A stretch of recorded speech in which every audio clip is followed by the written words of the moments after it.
Olá, meu nome é Ricardo Moreira, eu sou AR, produtor musical. Eu vim aqui dar minha opinião, um tanto eventualmente polêmica, mas eu vou tentar me explicar melhor. É com relação às chamadas participações especiais, que se chamava assim no passado, e hoje chamam de featurings, feat. Não é polêmica, é simplesmente a minha opinião. E essa história toda, para a gente entender como é que as pessoas começaram a se misturar em termos de duetos e participações especiais em discos de um, em discos de outro, essa história não é recente, não é da década de 60, é muito anterior a muita coisa que vem acontecendo por aí. Mas, notadamente no Brasil, as misturas de segmentos muito diferenciados em participações especiais, ela se deu mais em função da escola tropicalista. Em 1968, quando foi lançado o disco Tropicalia ou Panis e Circenses, ali a gente tinha vamos dizer assim, a primeira célula do que poderia vir a se chamar esse tipo de dueto antagônico, vamos chamar assim. Ali o Caetano Veloso e todo o Estado-Maior da Tropicália, Gilberto Gil, Torquato Neto, Tom Zé, Nara, Gal, Mutantes, enfim, Capinã, toda aquela galera tropicalista que aparece na capa do disco, ela vinha isso tudo de uma reflexão do Caetano e do Gil, principalmente, que a música popular brasileira estaria meio estagnada, meio parada no tempo.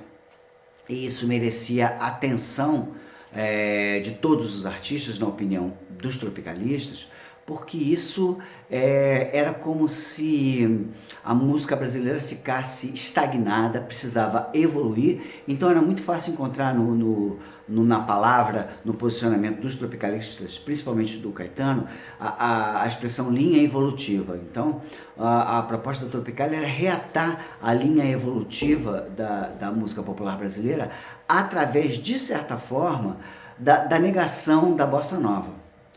Você vai falar, pô, mas o Caetano, que é super fã, que fala toda hora que João Gilberto, e o disco, o primeiro disco de João Gilberto revolucionou a cabeça dele, foi como se fosse Beatles para o lado pop, ainda que Beatles tenha influenciado Caetano enormemente também. Não é disso que eu estou falando. O que o Caetano temia, o que os tropicalistas temiam, é que a música popular brasileira ficasse presa àquele pensamento acomodado da bossa nova, do sorriso, o amor e a flor, né? Num momento até de conturbação política, né? A gente está falando de 1968, o tal do ano que não acabou. Então ele tinha essa preocupação muito premente e chegou a fazer até reuniões com outros artistas, colegas de festivais, Chico Buarque, Edu Lobo, reza a lenda até que Chico Buarque numa dessas reuniões chegou meio tocado, vamos dizer assim, e que não entendeu muito bem o que se passava, mas o fato é que artistas como, por exemplo, Edu Lobo e Chico Buarque não aderiram a essa filosofia tropicalista. E acabou por Caetano fazer o disco Tropicália com Panis e Circenses com o Gilberto Gil. Foi um sucesso, é um manifesto artístico, cultural importantíssimo. Talvez seja o disco conceito mais importante de todos os tempos da história da música popular brasileira. E o que aconteceu? Aconteceu que ali ele procurou, dentro do repertório, bolado com o Gil, com a turma tropicalista, sempre colocar elementos que estavam fugindo à estética que tinham se perdido com o Brasil tendo se rendido à estética da bossa nova. O Brasil praticamente, pelo menos o Brasil inteligente, a inteligência, né, já não se atinha mais as raízes brasileiras, já estava naquela coisa do samba miscigenado pelo jazz, aquela coisa mais chique, mais bem acabada, que era linda, maravilhosa e que é, de certa forma, a identidade, muitas vezes, que a gente tem no exterior. A bossa nova lá do reggae, do tango, claro, para a Argentina e para a Jamaica, é o nosso ritmo internacional, mas de qualquer maneira o Caetano preocupava-se muito com aquilo, preocupava-se muito em misturar um pouquinho o pop internacional, dar uma ruminada naquilo, a razão pela qual as guitarras dos Mutantes e Beach Boys em Domingo do Parque, em Alegria, Alegria. Ele queria meio que miscigenar isso, batendo de frente até com a inteligência universitária, voltada à esquerda, que meio que antagonizava com as ideias norte-americanas e imperialistas e tal. Então o Caetano montou um repertório todo para, esteticamente, de certa forma, ir de encontro, ir em rota de colisão com a estética da Bossa Nova. Então ele trouxe hino de futebol, ele trouxe Lindonéia, que é uma canção que fala da feiura como estética, Baby, que falava da canção do Roberto, falava I love you, né? Usava a expressão eu amo você, super internacionalizada pelo American Way of Life. Então assim, ele vinha com muita informação ali, e uma das células de informação era Coração Materno de Vicente Celestino, que era, eu acho que talvez a coisa mais antagônica à Bossa Nova que podia se ter, porque era uma coisa dramática, melosa, extremamente com a carga emocional gigantesca, e aquilo tudo ia muito contra a Bossa Nova. A intenção do Caetano era essa mesmo. Ele criou um arranjo cheio de cordas, datadíssimo, como estética, e aquilo é muito interessante, é muito legal. E o Caetano, de certa forma, veio ao longo da sua carreira repetindo essa coisa que passou a ser uma bandeira tropicalista, ou seja, o tropicalismo queria, lançando luz sobre outras estéticas, outras misturas possíveis, ele queria mostrar que era ali que se evoluía, e realmente é no erro, é no choque, é na mistura que a humanidade evolui, ainda mais a música, a arte. Claro, ele estava certíssimo. E ele vinha fazer, talvez os tropicalistas todos, até mais do que o Gil, ele veio fazendo isso, até hoje ele faz. Em 1973, ele fez um dueto com Odair José, que depois a Rita Lee chamou de o Rei das Empregadas, que era um cara que falava especificamente para a classe C, D e E da população brasileira. Então, nesse dueto com o Odair José, ele fez um choque proposital. O Festival Aerofono 73, criado pelo André Midani, produzido pelo Menescal, pelo Armando Pitigliani também, e ali esse festival, especificamente por causa do desgaste dos festivais tradicionais, onde um artista competia com o outro, né, meio que tentando dizer que se banana ou laranja era mais gostoso, meio estranho, mas de qualquer maneira os festivais foram importantes, foram muito bons, mas os artistas daquela geração de festivais estavam cansados, já todos eles estavam quase que estabelecidos, não queriam mais ficar competindo com o colega, não era mais interesse deles. Então o Fono 73 veio a ser um festival que não era necessariamente um festival competitivo, ele não era competitivo. A proposta era provocar parcerias, né? Gente compor com outra, pessoas que não tinham composto canções juntos passarem a compor, como por exemplo Chico Buarque com Gil, que fizeram Cálice, olha só que coisa importante, e acabaram não conseguindo cantar, porque, enfim, a repressão estava lá, desligou os microfones, enfim, aquelas coisas da escuridão do totalitarismo. Então esse festival era para provocar encontros, e num desses encontros, em palco, havia o encontro, além de, por exemplo, o encontro da Gal com a Bethânia cantando inédita Oração de uma Menininha, olha que beleza, havia encontros polêmicos planejados pelo Caetano mesmo, do Odair José com ele. Eles cantaram juntos Eu Vou Tirar Você Desse Lugar, que era uma música que falava sobre o cara que se apaixonava por uma prostituta e queria tirar aquela mulher desse lugar. Eu vou tirar você desse lugar, eu vou levar você para ficar comigo e não interessa o que o mundo vai pensar. Era uma letra forte, contundente. O Odair é muito talentoso, mas era um cara abraçado pela classe D e E.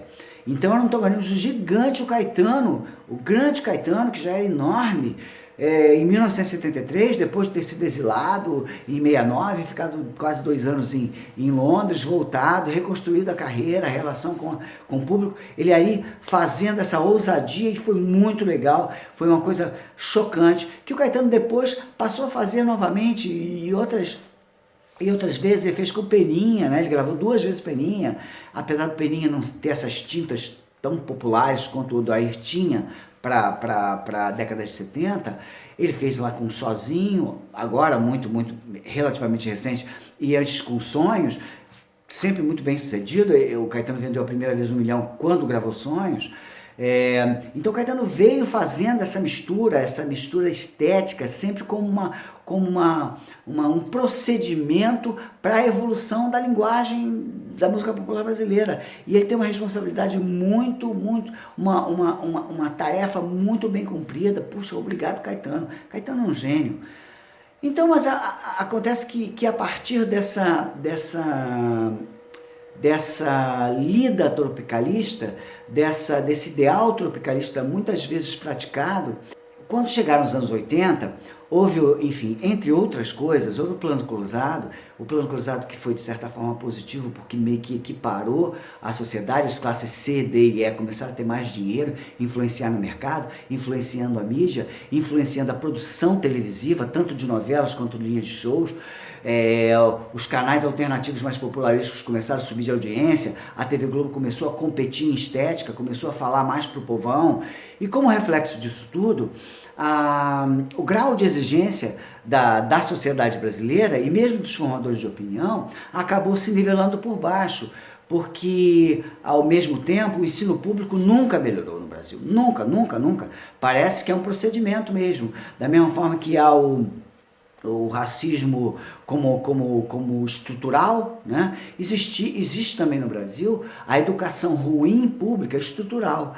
Então, e reflete também refletindo também na educação pública, educação privada, que não precisava guardar um grande distanciamento da pública e também não era de excelência. Então o que acontece é que a gente formou uma geração, vamos exagerar assim, quase que de párias, que a gente teve também esse reflexo nos formadores de opinião. A classe dominante emburreceu. E o que aconteceu?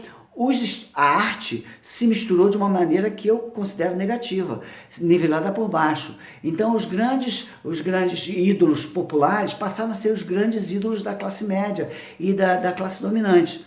Então a música como um todo, ela passou a ser muito estratificada para baixo. Isso potencializado por outras coisas, assim, a explosão do sertanejo. Eu não estou querendo dizer aqui que sertanejo é um estilo ruim, não é isso. Não estou fazendo juízo de valor. A minha intenção toda é falar sobre participações especiais do ponto de vista do AIR e de carreira de artista.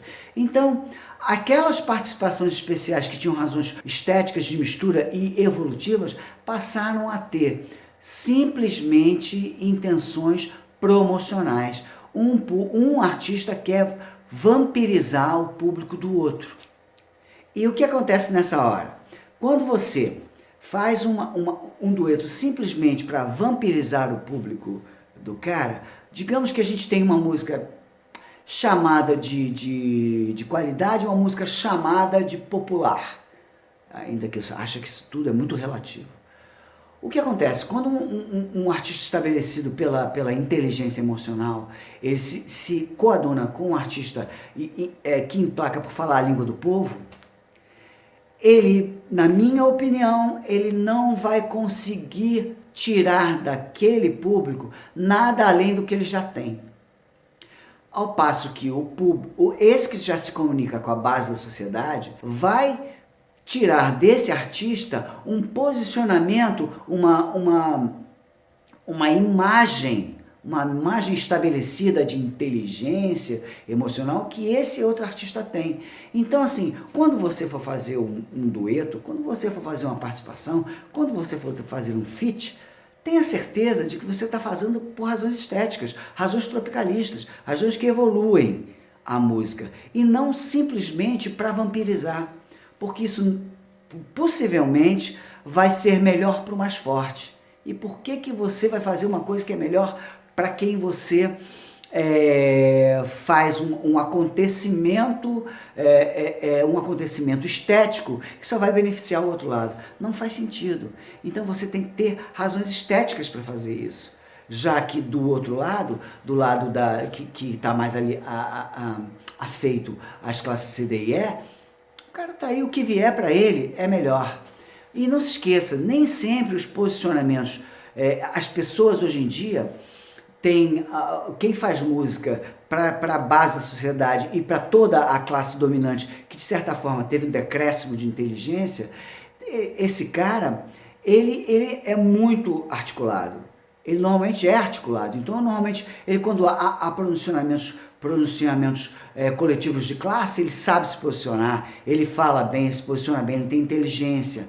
Então, não pense que inteligência articular na classe ou na sociedade necessariamente perfuma e melhora a expressão artística de um cara que não quer refletir aquilo na expressão artística. Ele normalmente quer ser mega popular na comunicação, para poder ter abrangência, para poder, enfim, fazer a carreira, ganhar dinheiro, sei lá o quê.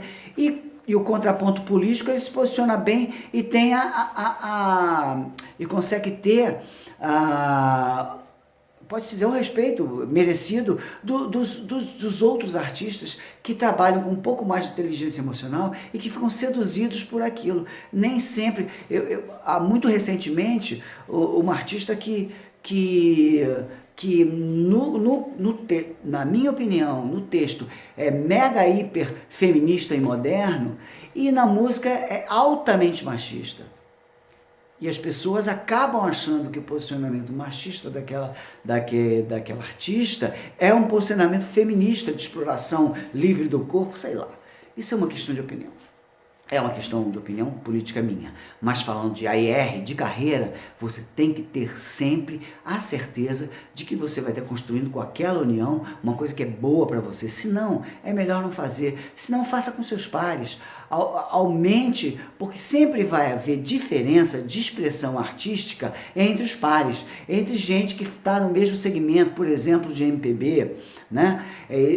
Sempre haverá diferenças, haverá por empatia. É muito fácil você gostar de artista A e gostar menos de artista B, por empatia. Então, você mistura esses dois artistas, você tende a aproximar os seus públicos, ainda que dentro de um mesmo segmento, você pode proporcionar essa mistura.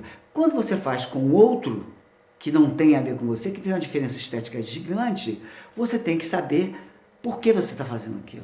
Senão, você vai estar complicando o seu caminho e, eventualmente, perdendo seu público cativo. Presta atenção, então.